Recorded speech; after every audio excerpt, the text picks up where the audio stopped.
পাটগ্রাম উপজেলার বুড়িমারি উফারমারা এলাকা, কামারের হাট। এখানে সারা রাত ধরে বোমা মেশিন চলেছিল। ঘটনাস্থলে এসে দেখেছি যে এখানকার এই যে পাথর তুলছে, এখানে অনেক বড় মেশিন দিয়ে পাথর তুলছে। এটাকে বলা হয় 6 সিলিন্ডার মেশিন। এই যে, কিন্তু সবচেয়ে আশ্চর্যের এবং ভয়ানক হচ্ছে যে ধীরে ধীরে এদিক পাশে কিন্তু জমি রয়েছে, দেখেন ধীরে ধীরে এই জমিগুলো একটা সময় বিলীন হয়ে যাবে। এটা একেবারে জ্বলন্ত প্রমাণ। এদিকে বাঁশঝাড়, ওইদিকে আমরা একটা গোরস্থান দেখছি। সেই গোরস্থান একেবারে খুব কাছে ভেঙে যাওয়ার উপক্রম হয়ে গেছে। এবং এই যে দেখছেন এখানে একটা বাড়ি, একটা না বেশ কয়েকটা বাড়ি, এখানে বেশ কয়েকটা বাড়ি। এই বাড়িগুলো একটা সময় যে অচিরেই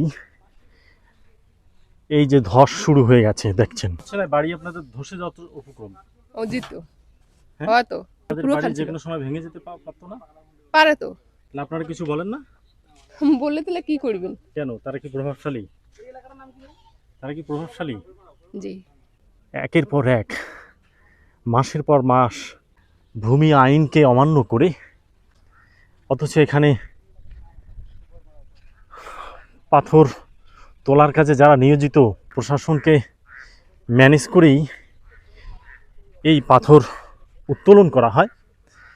এটা কিন্তু অহরহ এই অভিযোগ প্রশাসনের বিরুদ্ধে। প্রশাসন কিন্তু এই অভিযোগ বরাবরই অস্বীকার করছেন। এটাতে আপনাদের কোনো কিছু করার নেই?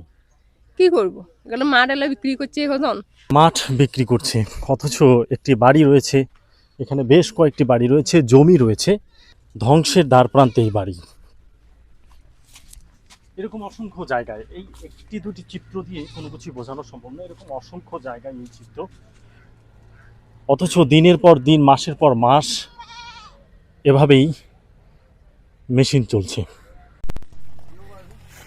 একই এলাকায় একসঙ্গে এখানে 3টি মেশিন গতকাল চলছিল এবং আজকে কিন্তু সেই পাথর বহন করে নিয়ে যাওয়া হচ্ছে।